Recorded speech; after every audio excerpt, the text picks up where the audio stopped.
পথে চালাও মাফ করে দাও, সুপথে চালাও মাফ করে দাও। আল্লাহ ও আল্লাহ ক্ষমা করে দাও, মাফ করে দাও। তোমাকে না দেখিয়া নবীকে না চিনিয়া ঈমান এনেছি তবুও,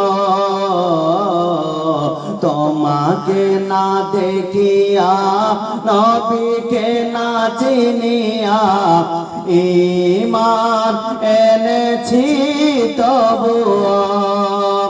এই ওসিলায় চির সুখী জান্নাতে দাও, ক্ষমা করে দাও, মাফ করে দাও, ক্ষমা করে দাও, মাফ করে দাও। আল্লাহ ও আল্লাহ ক্ষমা করে দাও, মাফ করে দাও, ক্ষমা করে দাও, মাফ করে দাও। বিশেষ করে আমি এই ছন্দটি পেশ করার জন্য নাত শরীফটি মানকায় কি বলে হামদে বাড়ি তালাটি পড়তে শুরু করলাম, কারণ দুনিয়ার মধ্যে সবাই স্বার্থের জন্য ভালোবাসে, এমনকি স্ত্রীটা আপনাকে স্বার্থের জন্য ভালোবাসে। তার যদি স্বার্থ ফুরিয়ে যায় তবে আপনাকে ছেড়ে সে চলে যেতে বাধ্য হয়ে যাবে। একমাত্র পৃথিবীর বুকে বাবা মা, যেই বাবা মা বিনা স্বার্থে ছেলেদেরকে ভালোবাসে, সন্তানদেরকে ভালোবাসে, তার কোনো স্বার্থ থাকে না। বড় হয়ে আমাকে খেতে দিবে কিনা, দানা দেবে কিনা, বড় হয়ে আমার খিদমত করবে কিনা, আমাকে ডক্টরের কাছে নিয়ে যাবে কিনা, আমার সেবা যত্ন করবে কিনা, এই সমস্ত কথা মাথায় না রেখে ব্যাকুল মনে অকুল চোখে আপনাকে ভালোবেসে যায়, সেটা হচ্ছে আপনার বাবা মা। কবি নিজের ভাষায় বলছেন, সার্থকে ত্যাগিয়া বুকে মরে আগিয়া, মা বাবা গেল গরে চলিয়া। সার্থকে ত্যাগিয়া বুকে মরে আগিয়া, মা বাবা গেল গরে চলিয়া। এই ওসিলায় মা বাবাকে জান্নাতে দাও, ক্ষমা করে দাও, মাফ করে দাও, ক্ষমা করে দাও, মাফ করে দাও। আল্লাহ ও আল্লাহ ক্ষমা করে দাও, মাফ করে দাও। যতদিন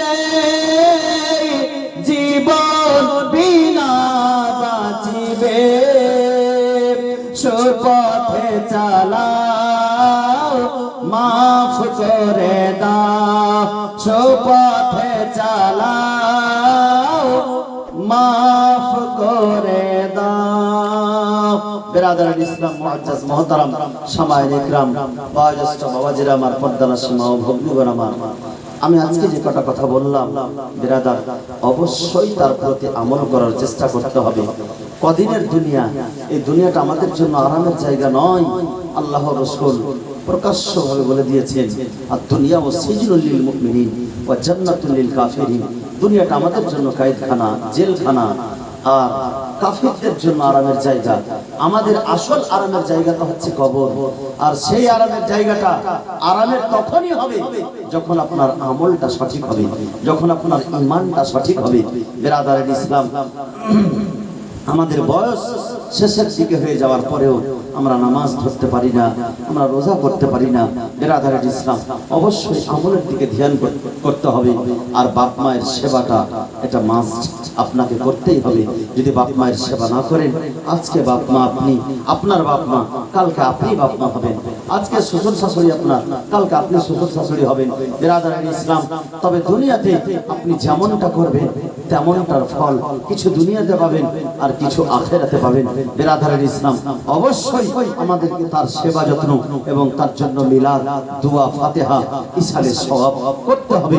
আল্লাহ তাবারাক ওয়া তাআলা ইরশাদ করেন, ওয়াল্লাযিনা জাউ মিন বা'দিহিম ইয়াকুলুনা রাব্বানা ইগফির লানা ওয়া লিইখওয়ানিনা আল্লাযিনা সাবাকুনা বিল ঈমান। যারা পরবর্তীতে আছে, পূর্ববর্তী মানুষের জন্য দোয়া করে, বলে কি দোয়া করে? হে রব্বুল আলামিন, তুমি আমাকে ক্ষমা করো এবং আমার পূর্বপুরুষ যারা ইন্তেকাল করেছে তাদেরকে ক্ষমা করো। যারা মুমিন মুসলমান হয়ে মারা যায় তাদের জন্য কবরখানা আরামের জায়গা হয়ে যায় এবং তাদের কাছে ইসালে সওয়াবটা তাদের কবর পর্যন্ত আল্লাহ পাক পৌঁছিয়ে দেয়। সেই কবর মাঝে গিয়ে রাসূলুল্লাহর সঙ্গে দিদার হয়, রাসূলুল্লাহর সঙ্গে সাক্ষাৎ হয়, রাসূলকে নিজের মাথার চোখ দিয়ে দেখতে পাই। বিরাদারের ইসলাম, আর রাসূলকে দেখার মতো খুশি, রাসূলকে দেখার মতো আনন্দ পৃথিবীতে আর কোনো জিনিসে নাই। হযরতে বেলাল হাবশী ইন্তেকালের সময় তার স্ত্রী কান্না করছিলেন, তো তার স্ত্রীকে বলছেন, ও আমার স্ত্রী, আমার অর্ধাঙ্গিনী, আমার জীবন সঙ্গিনী, কেন কাঁদছো? বলে, হুজুর, আমার মাথার তাজ, আপনি হয়তো ইন্তেকাল করে যাবেন, তার জন্য কাঁদছি। বলে, খবরদার কাঁদিও না, আমি যার জন্য ব্যাকুল হয়ে আছি, যার জন্য পাগল হয়ে আছি, আমার সেই রাসূলের সঙ্গে আমার দেখা হবে, এর চাইতে বড় খুশি আর কিছু হতে পারে না। বেরাদারের ইসলাম, তার জন্য তো কবি বলতেছেন, কোন कहता है कि मोमिन मर गया वो कैद से छूटा अपना घर गया।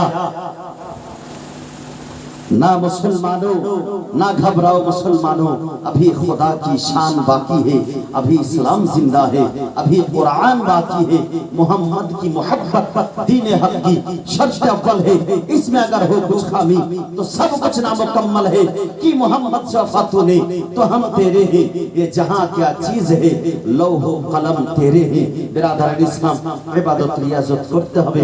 আল্লাহ তাবারক ওয়া তাআলা আমাদের সকলকে যেন বাপ মায়ের খিদমতের সঙ্গে সঙ্গে আল্লাহ পাকের ইবাদত, রাসূলুল্লাহর সুন্নাত যেন পালন করার তৌফিক দান করেন। সকলে বলুন আল্লাহুম্মা আমিন। দাঁড়িয়ে যান সকলে, সালাত ও সালাম পেশ করি ইয়া নবী।